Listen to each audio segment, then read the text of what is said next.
আমানত উত্তোলন ও হেয়ারকাট বাতিল সহ নানা দাবিতে সম্মিলিত ৫ ইসলামী ব্যাংকের গ্রাহকদের আন্দোলন সংগ্রাম চলছে দীর্ঘদিন। ব্যাংকে তালা দেয়া সহ নানা কর্মসূচি পালন করে আলোচনায় আসেন তারা।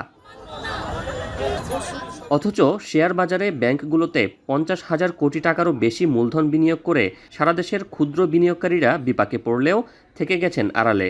ব্যাংক খাতে বিশাল লগ্নি করে প্রতিনিয়ত বাড়ছে তাদের শঙ্কা আর উদ্বেগ। বিশেষ করে গত ৮ মাস এসব ব্যাংকের শেয়ার লেনদেন স্থগিত থাকায় চিন্তার ভাঁজ সবার কপালে। প্রায় ৩০ বছর শেয়ার বাজারের সাথে আছেন মোহাম্মদ কায়সার চৌধুরী। তিনি শেয়ার কিনেছেন বিভিন্ন ব্যাংকের।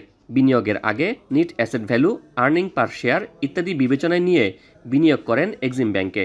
কিন্তু গেল ডিসেম্বরে শেয়ার লেনদেন স্থগিত হওয়ায় বিপাকে পড়েন এই বিনিয়োগকারী।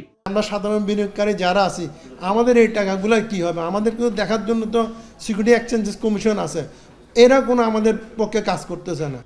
নোভা এলইডি টিভি, ঝকঝকে ছবি, নিখুঁত শব্দ, ৫ বছরের ওয়ারেন্টি। নোভা মানে সঠিক মান, নিশ্চিত সেবা।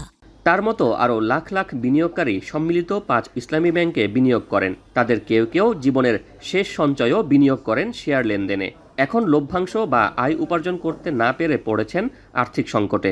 আমরা ন্যাব দেখছি, ইপিএস দেখছি, তারপর আমরা নেট অপারেটিং ক্যাশ ফ্লোটা দেখছি, বুঝে শুনে বিনিয়োগ করছি। টোটালে কথা নাই বাড়তি নেই, শেয়ারগুলো কোম্পানি বন্ধ করে দিয়েছে, ব্যাংক বন্ধ করে দিয়েছে। আমরা বিনিয়োগকারী যারা আছে, আমরা মাঠে ময়দানে এখন বসে বসে কাঁদতেছি। বাংলাদেশ ব্যাংক কি বুঝে হঠাৎ করে একটা ডিসিশন দিল, সম্মিলিত 5টা ব্যাংকে টোটালি ডিলিট করে দিল থেকে শেয়ার মার্কেট থেকে। এতে করে এখন আমি আমার শেয়ারটা বিক্রি করতে পারতেছি না, আমার টাকাটা শূন্য হয়ে গেছে। ব্যাংকের আমানতকারীদের বিষয়ে নির্দেশনা থাকলেও যারা ওইসব ব্যাংকে শেয়ার কিনেছেন তাদের বিষয়ে কোনো নির্দেশনা দেয়নি সরকার।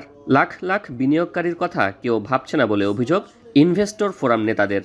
ব্যাংকে এফডিআর না করে আমি শেয়ারে এফডিআর করলাম, ইয়ারলি এটা ভালো ডিভিডেন্ড পায়, এই প্রত্যাশা নিয়ে সবাই কিন্তু এই ব্যাংকগুলোতে শেয়ার বিনিয়োগ করেছে। কিন্তু আপনি কেন সিদ্ধান্ত নেওয়ার আগে বোঝা দরকার ছিল যে এই যে বিনিয়োগকারীরা একটা বিপদে পড়ে যাবে, তাহলে তার অবস্থাটা কোথায় গিয়ে দাঁড়াবে, তারও দায়িত্ব নেবে কি? সরকারের এমন পদক্ষেপে বাজারে নেতিবাচক প্রভাব পড়েছে। তাই মানবিক দিক বিবেচনায় দ্রুত বিনিয়োগকারীদের ব্যাপারে নির্দেশনা চায় চট্টগ্রাম স্টক এক্সচেঞ্জ। যার যেটা তারা শেয়ার হোল্ড করছে তাদেরকে ডকুমেন্ট আছে, সেই অনুযায়ী তাদের জন্য একটা ওয়েও তাদেরকে সেখানে বাঁচার পথ করে দিতে হবে।